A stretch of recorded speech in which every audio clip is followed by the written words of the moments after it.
años hay un envejecimiento fisiológico del cerebro. Entonces, ¿qué es lo primero que empieza a hacer? El cerebro empieza a secarse, a disminuir de tamaño. No en todos es igual, en algunos no hay casi, en otros hay más, en otros hay, de acuerdo a la cantidad de licor que hayan tomado, de acuerdo a pacientes a veces que fibrilan mucho, hacen microinfartos pequeñitos, de acuerdo a si han tomado drogas. Entonces, de acuerdo a cómo han usado su cerebro, malgastado el cerebro, se va envejeciendo más, y también muchas veces factores genéticos, ¿no? Entonces, ¿qué es lo que sucede? El cerebro empieza, la masa cefálica empieza a encogerse, como todo lo viejo, se empieza a secar como una pasta. Entonces, ¿cuáles son los signos que primero van a empezar a aparecer? Lo primero que empieza a aparecer, el primer signo de envejecimiento, vienen a ser estas calcificaciones que yo les mencioné, que eran calcificaciones de los núcleos caudados, de la glándula pineal. Se empieza a calcificar la hoz del cerebro. Esas son calcificaciones de tipo fisiológico que empiezan a aparecer en aquí, como se empiezan a calcificar los núcleos caudados. Eso es algo fisiológico, que pasados los 45, 50 años empieza a aparecer eso. Posteriormente a eso, un envejecimiento, vamos a ver un envejecimiento normal de cualquier persona. Eso debe ser paciente pasado los 80 años. Este tiene 91 años. Este tiene 86 años. Pero llegar ahí. Los surcos cerebrales empiezan a ampliarse, no se hacen más amplios los surcos. Creo que si te pones allá vas a mirar. Acá es compañera. ¿Por qué casi? Atrás, porque tú eres compañera. Ah, ya. Ahí está. Entonces miren cómo se amplían los surcos cerebrales y el espacio subaracnoideo empieza a ser mayor. Muchas veces empieza a hacerse primero una atrofia de tipo frontal y después ya empieza a atrofiarse el resto del cerebro. Como se empieza a atrofiar, empieza a ampliarse el espacio subaracnoideo. Esto, los acueductos de Silvio, el valle silviano, toda esta parte también se hace más prominente, se hacen más grandes. El espacio subaracnoideo se amplía más. Y los ventrículos, como el cerebro es la chica, el ventrículo más bien empieza a dilatarse. Es lo que se llama una hidrocefalia ex vacuo. Entonces, esto va ocurriendo con el transcurso de los años en los pacientes, en todos nosotros. Esto lo encontramos en este paciente de 90 y tantos años, 91 años. Es un envejecimiento normal del cerebro de ellos. Entonces, muchas veces se considera como una atrofia senil o un envejecimiento del cerebro.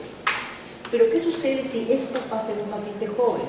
Puede pasar en pacientes que son drogadictos. ¿Cómo empieza a envejecer primero? O sea, ¿cómo empieza a atrofiarse el cerebro? Empieza a atrofiarse con una atrofia de tipo frontal. Miren acá la región frontal, cómo los surcos se hacen más prominentes y ampliarse el espacio subaracnoideo. Esto puede suceder en pacientes jóvenes, como les digo, que toman drogas, sustancias, alcohol, pero alcohol de esos pues de la mala, ¿no? Entonces en esos pacientes hay generalmente una atrofia de tipo frontal. ¿Qué puede haber otro tipo en las demencias? Ustedes saben que la demencia, el mayor porcentaje de demencias no conoce mucho una etiología, y la mayoría de demencias es por múltiples microinfartos. Estoy emprendido. Entonces, múltiples microinfartos que se producen en el cerebro y hay muertes cerebrales. Esa es la mayoría de demencias. Entonces, hay demencias, algún tipo de demencia que solamente nos afecta la función, los lóbulos frontales y muchas veces, a veces los lóbulos parietales, como están viendo aquí. O sea, una demencia frontal y parietal, o sea, una atrofia frontal y parietal. Cuando esto sucede en un paciente, ¿qué cosa está aquí en la parte frontal? Acá está el centro de la inhibición, o sea, el centro que nos hace portar bien, nos hace no decir groserías. Son esos pacientes viejitos que empiezan a volverse renegones, no, a hablar de sexo, a volverse mañosos. Esos son los viejitos mañositos, esos son los que dicen mucha grosería. Esos son los que hacen en principio atrofia frontal, porque el cerebro debe envejecer todo junto. O sea, todo junto envejece el cerebro a la vez, Pero cuando está en una sola zona, como acá, porque esto es atrofia frontal, entonces, o este paciente si es joven, es por drogas o por alcohol, o este es un paciente ya mayor que está haciendo una demencia de tipo frontal. Entonces, el cerebro, como les digo, se empieza a encoger. Entonces, en la tomografía podemos solamente ver eso, no vamos a poder ver otros cambios. En la resonancia magnética sí podemos ver una mayor atrofia. ¿Por qué? Porque la resonancia magnética y el PET scan nos permiten poder evaluar la función cerebral, o sea, la cantidad de glucosa que se metaboliza acá a nivel cerebral. No tengo un PET scan, pero les tengo una resonancia de un paciente de 73 años. Miren esta atrofia. Miren, esta es una resonancia en T1. Y fíjense cómo están los surcos cerebrales ampliados, bien ampliados. O sea, el cerebro se encogió como una pasita. Esta es una atrofia de tipo frontal. Es una atrofia de tipo senil. Miren, todo el cerebro está. También puede haber solamente atrofia de tipo cerebelosa. Solamente el hemisferio cerebeloso también se puede solamente atrofiar esa parte. En este caso, en este paciente de aquí, es una atrofia mixta. O sea, tiene una atrofia cerebral y tiene componente también en el hemisferio cerebeloso. Si este paciente hace un trastorno de conducta, una demencia, tenemos que mandarle un PET scan.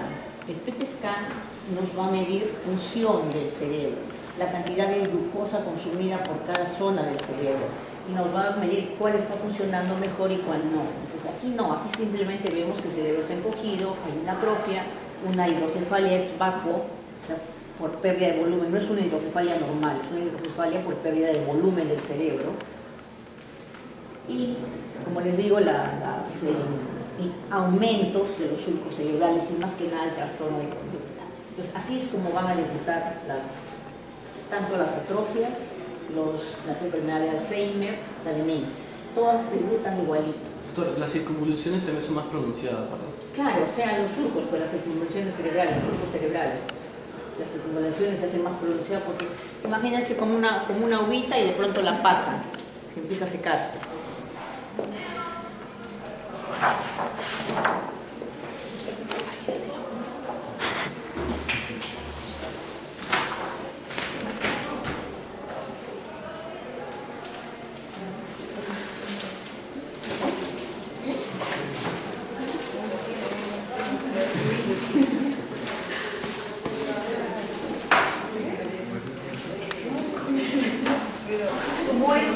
¿Tumores cerebrales centrales en este capítulo? No, la ósea. La ósea vimos. Sí, ya vimos. Ya vimos. La que no llega. Hemos visto suprarrenal y era ósea la última vez. Sí. No llegaste. Vamos a ver algunas informaciones cerebrales. No, pero ahora qué cosa han visto en esta clase. Patología congénita del sistema nervioso central. Vamos a ver algunas patologías de tipo congénita. Esta es una hidrocefalia congénita.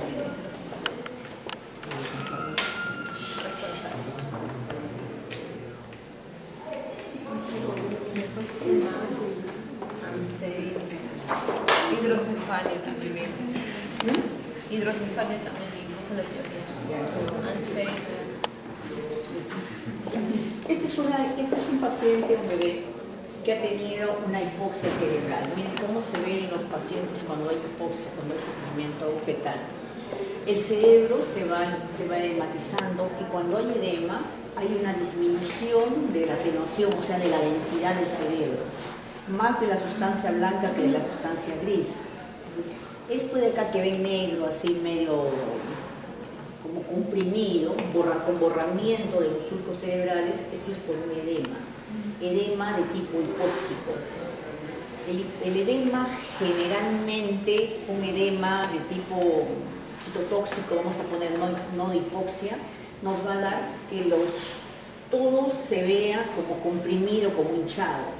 Cuando el edema es de tipo hipóxico, la que más sufre es la sustancia blanca, entonces es la que más se edematiza. La sustancia blanca se vuelve más negrita de lo normal. Eso es un edema de tipo hipóxico. Entonces, en una hipoxia cerebral vamos a encontrar esto. Este de aquí es de aquí la cisterna magna, es una mega cisterna magna. Por la frecuencia se considera como variante anatómica. O sea, normalmente es muy pequeña esta cisterna. Esta es una hidrocefalia congénita severa, comunicante. En la hidrocefalia podemos encontrar que están todos los ventrículos dilatados, es una comunicante. Y si solamente están alguno de los ventrículos, es una no comunicante. Cuando hagamos hidrocefalia se lo voy a explicar mejor. Entonces, en esta hidrocefalia está dilatado que el cuarto ventrículo, los cuernos frontales de los ventrículos laterales, los cuernos temporales de los ventrículos laterales, este es el cuarto ventrículo, está dilatado. O sea, miren todo lo que hay, lo poco que hay de parénquima cerebral. No hay casi nada de parénquima. Es mínimo.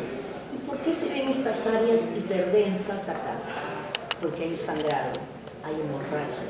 O sea, aparte este niñito ha nacido con la hidrocefalia y con zonas de hemorragia intracerebral. Por eso este bebito ya no está con nosotros, ¿no? Por las zonas de hemorragia que tiene, hemorragia cerebral. Entonces acá está todo prácticamente reemplazado por